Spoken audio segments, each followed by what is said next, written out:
ஆமென். அல்லேலூயா. உங்கள் யாவருக்கும் என்னுடைய அன்பின் வாழ்த்துக்கள். பாருங்க, ஏதேன் தோட்டத்தை ஆண்டவர் உண்டாக்கி, அதில் எல்லா மரங்களையும் தேவன் வைத்து, அந்த தோட்டத்தில் உள்ள நடுப்புற ஒரு மரத்தை வைத்து, அந்த கனியை புசிக்க வேண்டாம் என்று சொன்னார். இதை குறித்து நிறைய பிரசங்கங்களை நம்ம கேட்டிருக்கோம். ஆனாலும் நம்ம வேறு மாதிரி இதை தியானிப்போம். ஏன்னா ஒவ்வொருவருக்கும் ஆண்டவர் வெவ்வேறாக சிந்தைகளையும் ஆவிகளையும் பகிர்ந்து கொடுத்திருக்கிறார். இப்போ பாருங்கள், நமக்கு பரிசுத்த வேதாகமம் தான் ஏதேன் தோட்டம். நம்ம அப்படி வச்சுப்போம். இந்த பரிசுத்த வேதாகமம் தான் நமக்கு ஏதேன் தோட்டம். இந்த ஏதேன் தோட்டத்தில் உள்ள எல்லா மரங்களும் 66 புஸ்தகங்கள், அல்லது ஒவ்வொரு அதிகாரம் ஒவ்வொரு வசனங்களையும் ஒரு மரமாக வச்சுக்கிறோங்க. எல்லாம் நல்ல ஆண்டவர் மனம் திரும்புவதற்கு ஏற்ற வசனம் இருக்கிறது, ரட்சிப்புக்கேற்ற வசனம் இருக்கிறது, நல்லொழுக்கமாய் வாழ வேண்டும் என்கிற வசனம் இருக்கிறது, பரிசுத்தமாய் வாழ வேண்டும் என்கிற வசனம் இருக்கிறது, பரலோகம் சேர வேண்டும் என்கிற வசனம் இருக்கிறது, நற்கிரிகளை செய்ய வேண்டும் என்கிற வசனம் இருக்கிறது, அபிஷேக வல்லமைகளை பெற்றுக்கொள்ள வேண்டும், ஜெபிக்க வேண்டும், துதிக்க வேண்டும், ஆராதிக்க வேண்டும், கர்த்தரை தொழுது கொள்ள வேண்டும், எல்லாம் இருக்குது. இப்போது இந்த பரிசுத்த வேதாகமம் இன்றைக்கி ஏதேன் தோட்டம். இதில் நடுப்புற இருக்கிற மரத்தின் கனி புசிக்க வேண்டாம்னு சொன்னது எந்த மரம்னா, பாவத்தை குறித்து பரிசுத்த வேதாகமத்தில் எழுதப்பட்டிருக்கு பாருங்க.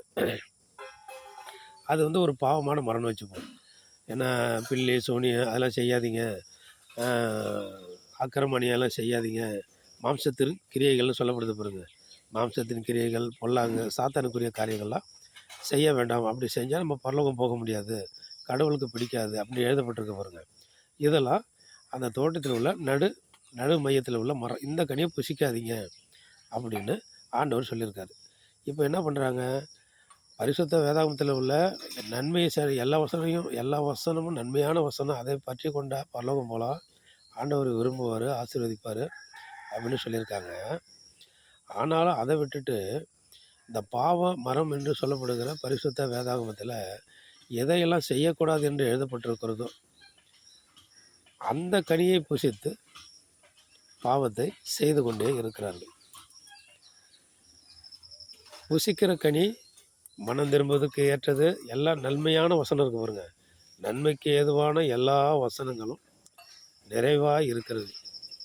நம்ம உலக தோற்றத்திலிருந்து உலகம் தோற்றம் முடிகிற வரையில், அதன் பிறகு 1000 வருட அரசாட்சி நம்ம ஆண்டவர் பூமியை அரசாளுகிறது வரையில் பரலோக ராஜ்யம் எப்படி இருக்கும் என்பதில், 666 முத்திரை எப்போது வரும் என்பதில், ரகசிய வருகை இயேசு கிறிஸ்து எப்போது வருவாது என்பதில் எல்லாமும் திட்டமாய் தெளிவாய் பரிசுத்த வேதாகமத்தில் எழுதப்பட்டிருக்கிறது.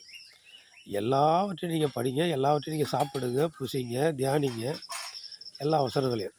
ஆனாலும் இந்த பரிசுத்த வேதாகமம் ஏதேன் தோட்டம் என்கிற இந்த பரிசுத்த வேதாகமத்தின் நடுப்புற இருக்குது அப்படின்னு சொன்னாக்கா, நம்ம பைபிளை திறந்து நடுப்பகுதி எதுன்னு பார்க்கக்கூடாது.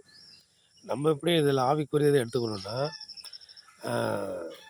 சாத்தானுக்கிட்ட சேராதீங்க, சாத்தானுடைய செயலை செய்யாதீங்க, பாவம் செய்யாதீங்க, அக்கிரமம் செய்யாதீங்க, அநியாயம் செய்யாதீங்க, பிசாசு கிரியைகளை குறித்து பரிசுத்த வேதாகமத்தில் எழுதியிருக்க பாருங்க.